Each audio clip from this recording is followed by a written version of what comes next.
इन विषयों को आगे लाए और कंसिस्टेंट मैसेज किया। पिछले 10 दिनों में अगर आप देखें, लगातार बीजेपी ने सिर्फ गवर्नेंस इश्यूज को उठाए और इसकी वजह से मुझे लगता है बॉडी लैंग्वेज भी आम आदमी पार्टी की, आप सारे कार्यकर्ताओं को देखिए, जब जमीन पे थे उनकी बॉडी लैंग्वेज हिलने लगी थी पिछले 10 दिनों में। बॉडी लैंग्वेज हिलने लगी थी प्रियंका कक्कड़ की। देखिए, आपका चुनाव हो गया, प्रियंका जी, आपको ऑनेस्टली बता रहा हूँ, आप लोग के प्रवक्ता उतने कॉन्फिडेंट नहीं लग रहे थे लास्ट के 10 दिनों में, और उसका कारण ये था क्योंकि आप लोग जिस भी कारण से आप लोग पिछले 5 सालों में उतना प्रोग्रेसिव काम नहीं कर पाए। ये वोटिंग परसेंटेज हम दिखा रहे हैं। अब जल्दी से राहुल, मैं आपसे चाहती हूँ कि आप एक कमेंट इस पे दें। 15 में 67%, फिर 62%, फिर 57%, 25 में, लेकिन ये 5 बजे तक के आंकड़े। माना जा रहा है कि 62 को क्रॉस कर सकते हैं इस बार।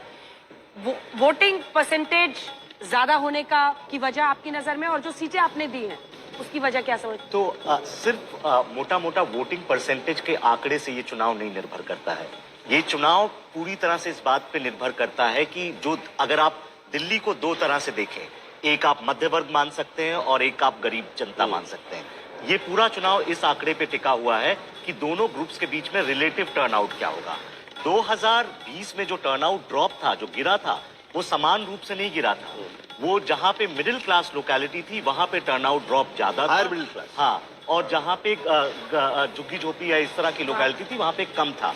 इसी वजह से अगर बीजेपी को ये चुनाव आम आदमी पार्टी के लिए मुश्किल बनाना है तो उसे मिडिल क्लास एरियाज में मोबिलाइजेशन। ये प्रियंका जी, ये जो पीछे हम नंबर्स दिखा रहे हैं, जो 10 मुस्लिम बहुल सीटें हैं, इसमें मुस्तफाबाद, सीलमपुर, गोकुलपुर, ये तमाम बीजेपी आरोप लगा रही है कि बुर्के में लोग चले गए, और कई महिलाओं को हमने देखा कि उन्होंने कहा हमारे नाम का वोट तो पड़ चुका है।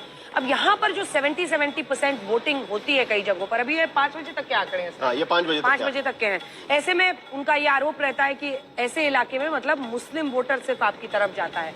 इसको आप कैसे बताएं? आउट ऑफ दीज 10, करावल नगर छोड़ दीजिए तो सभी 9 आपने जीते। इसमें मैं एक चीज जोड़ना चाहता हूँ कि बेसिकली इसमें जो क्या गरीब तबके के लोग हैं उनका भी वोटर काफी संख्या में है। नॉर्थ ईस्ट दिल्ली का हो या फिर जो इलीगल बस्तियां कह सकते हैं या जो कच्ची बस्तियां हैं, उनके वोटर भी सभी बिल्कुल सीमापुरी। इन्होंने प्रयास तो बहुत किया इस बार कि वोटर बाहर ही ना निकल पाए, उनकी किसी तरह से उनको बंद कर दिया जाए, बैरिकेडिंग हो जाए।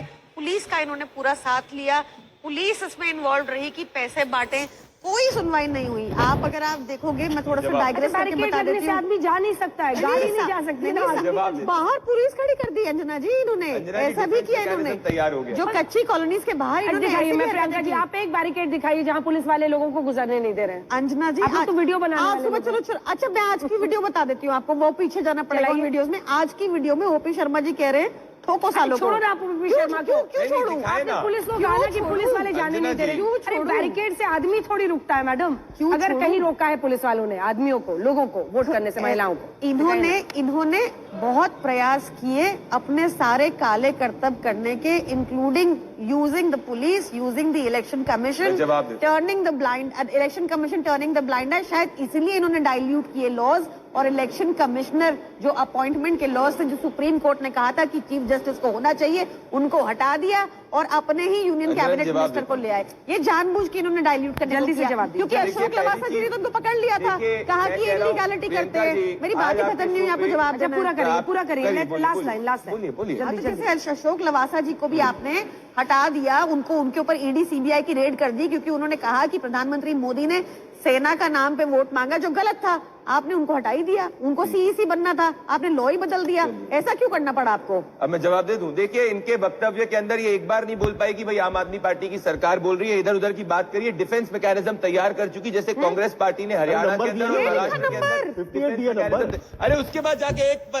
बात रिपीट कर पाई, वो तो व्यवस्था पूर्वक उनको लिखना पड़ा। मैं आपको लॉजिकल बात देखिए, अब मैं कह रहा हूँ भाई, अगर इनके आर्ग्यूमेंट को लेकर करोल बाग की सीट है, अरे हम तो लिख रहे हैं भारतीय, हम इनके जैसे तुक्केबाज लोग नहीं है। BJP CM, BJP full majority लिख के रखिएगा। सीधी सी बात बोल रहे हैं, BJP CM, BJP full majority पर बड़ी बात कहूंगा, लॉजिकल बात करिए। पिछली बार आप सब लोग, अगर आपके डेटा एनालिस्ट कह रहे हैं कि आम आदमी